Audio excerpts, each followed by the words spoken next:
Nama saya Katarina Awaledu dari kelas 11 MIPA.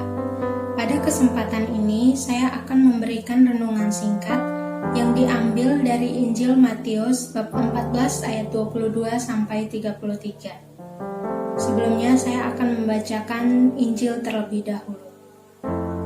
Inilah Injil Tuhan kita Yesus Kristus menurut Matius. Dimuliakanlah Tuhan. Sesudah itu, Yesus segera memerintahkan murid-muridnya naik ke perahu dan mendahuluinya ke seberang. Sementara itu ia menyuruh orang banyak pulang. Dan setelah orang banyak itu disuruhnya pulang, Yesus naik ke atas bukit untuk berdoa seorang diri. Ketika hari sudah malam, ia sendirian di situ. Perahu murid-muridnya sudah beberapa mil jauhnya dari pantai dan diombang-ambingkan gelombang karena angin sakau. Kira-kira jam 3 malam, datanglah Yesus kepada mereka berjalan di atas air. Ketika murid-muridnya melihat dia berjalan di atas air, mereka terkejut dan berseru, "Itu hantu!" Lalu berteriak-teriak karena takut. Tetapi segera Yesus berkata kepada mereka, "Tenanglah, aku ini, jangan takut." Lalu Petrus berseru dan menjawab dia, "Tuhan, apabila Engkau itu, suruhlah aku datang kepadamu berjalan di atas air." Kata Yesus, "Datanglah."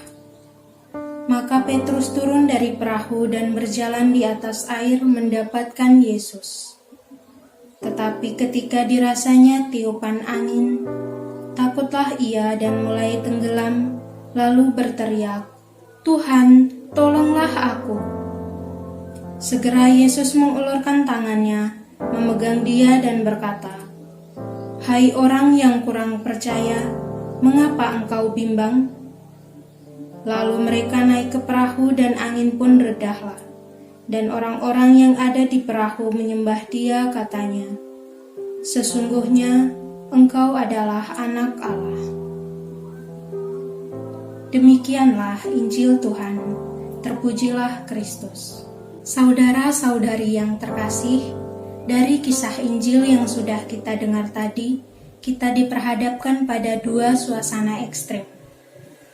Di satu sisi, Tuhan Yesus sedang dalam ketenangan malam selagi berdoa kepada Bapa, sedangkan di sisi lain, para murid sedang dalam kepanikan luar biasa menghadapi terpaan badai yang mengombang-ambingkan perahu yang mereka gunakan.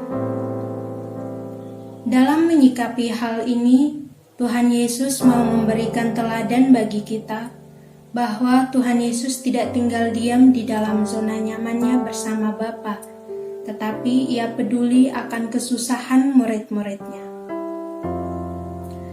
Tuhan Yesus segera bertindak nyata menghampiri murid-muridnya untuk menolong mereka.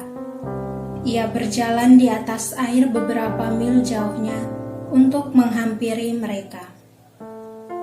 Namun sayangnya para murid itu malah menyangka bahwa mereka melihat hantu dan berteriak ketakutan. Padahal kedekatan dan kebersamaan mereka akan Dia sudah sangat nyata, tetapi menjadi kabur dan diputarbalikkan oleh kondisi yang mereka hadapi saat itu.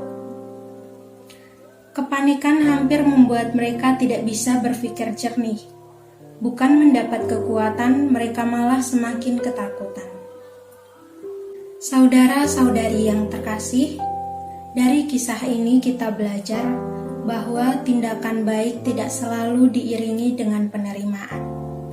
Bukankah Tuhan Yesus datang untuk menolong? Tetapi para murid itu malah menyangka bahwa mereka melihat hantu. Kisah ini menunjukkan bahwa Tuhan Yesus sama sekali tidak marah meski diperlakukan demikian. Ia memahami ketakutan murid-muridnya. Ia mengenal kelemahan mereka sebagai manusia. Oleh sebab itu, dengan lembut, Tuhan Yesus berkata, "Tenanglah, ini aku, jangan takut."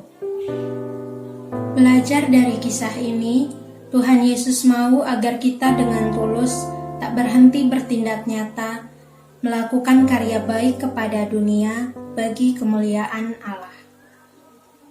Saudara-saudari yang terkasih, dari kisah antara Yesus dan para muridnya, saya juga mau sharing tentang makna sebuah lagu yang berkaitan dengan kisah antara Tuhan Yesus dengan para muridnya. Kalian pastinya mengenal seorang musisi Indonesia yang bernama Chrisye. Chrisye pernah mempopulerkan sebuah lagu yang berjudul Badai Pasti Berlalu. Pesan lagu ini sangat kuat, penuh pengharapan dan penuh keyakinan bahwa sesulit apapun masalah yang kita hadapi saat ini, suatu saat pasti akan berlalu. Di dalam hidup ini, tidak ada seorang pun yang tidak pernah mengalami badai hidup, baik orang percaya maupun orang tidak percaya. Perlu kita ketahui bersama bahwa badai hidup itu merupakan krisis yang disebabkan oleh kekalahan, kesalahan, dan kegagalan pribadi. Badai hidup juga dapat terjadi karena kesalahan, kesengajaan, dan akibat perbuatan orang lain kepada kita. Namun, badai hidup itu juga dapat terjadi karena diperkenankan oleh Tuhan terjadi dalam hidup kita. Saudara-saudari yang terkasih, pandemi yang kita hadapi saat ini merupakan badai kehidupan kita bersama, yang terjadi karena diperkenankan oleh Tuhan dan yang terjadi karena kelalaian kita sebagai manusia. Dengan sama-sama mengalami badai hidup ini, Tuhan Yesus mau agar kita semakin mampu merasakan kesengsaraan saudara-saudari kita. Dengan kata lain, kita diajak untuk semakin bersimpati dan berempati pada penderitaan sesama ciptaan. Kita diajak untuk merasakan kesedihan saudara-saudari kita. Mungkin ada di antara kita para korban COVID-19 yang merasa putus asa, terbuang, terasing, dan dijauhi oleh rekan-rekan keluarganya. Mereka itu merasa sangat terpuruk dan patah semangat. Disinilah Tuhan Yesus mau agar kita pun menguatkan mereka yang putus asa dan patah semangat. Hal ini penting karena hati yang gembira adalah obat yang manjur, tetapi semangat yang patah mengeringkan tulang. Saudara-saudari yang terkasih, semoga renungan singkat tadi bisa bermanfaat bagi kita semua untuk selalu bersyukur, selalu berbuat kasih, dan mau melayani walaupun di tengah pandemi COVID-19. Mohon maaf atas segala kekurangan dalam permenungan ini. Terima kasih, Tuhan memberkati.